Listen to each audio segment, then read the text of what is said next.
So what's this I hear about James Harden's nephew, freaky deaky at James Harden's mansion in Houston, and it's a woman claiming that she's suing him and the nephew Harden and the security team because something was in her drink and it's some freaky deaky went on. What do I think about it?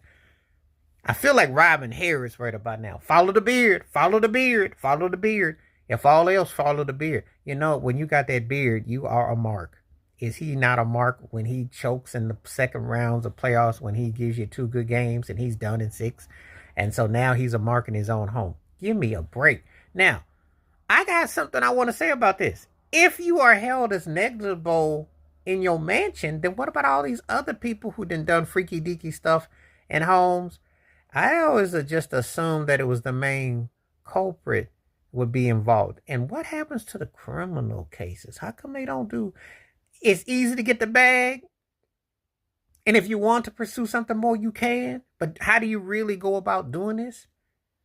And there's more questions being asked than anything, because did James Harden, what was the in detail? What was securities in detail? What was the nephews in detail? My first reaction is follow the beard, follow the beard. All else fails, follow the beard. Because I'm not trying to make light of it. However, you have to know when you're going to certain people's places, you know good and well, y'all not going back there to play Twister. Y'all ain't playing Uno or no Connect Four. Y'all ain't going to be throwing darts around. You ain't going to be doing I sink my battleship. You know good and well what's going on.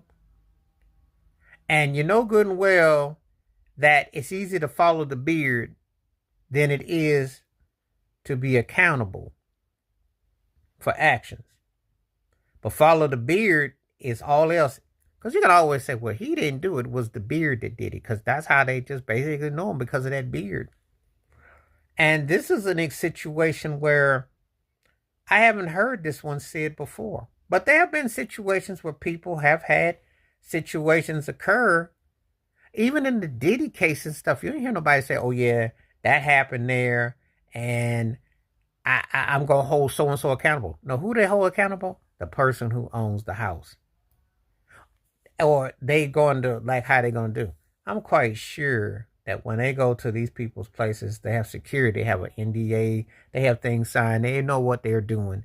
They're not going there unbeknownst and all innocent and meek. Now, that's not to say something didn't go down, but it'd be kind of hard pressed to prove that it did, you know. So it all depends on what they're trying to, what the angle is. But you know, you sense these things, you hear these things, you wear these things, you know. It's just like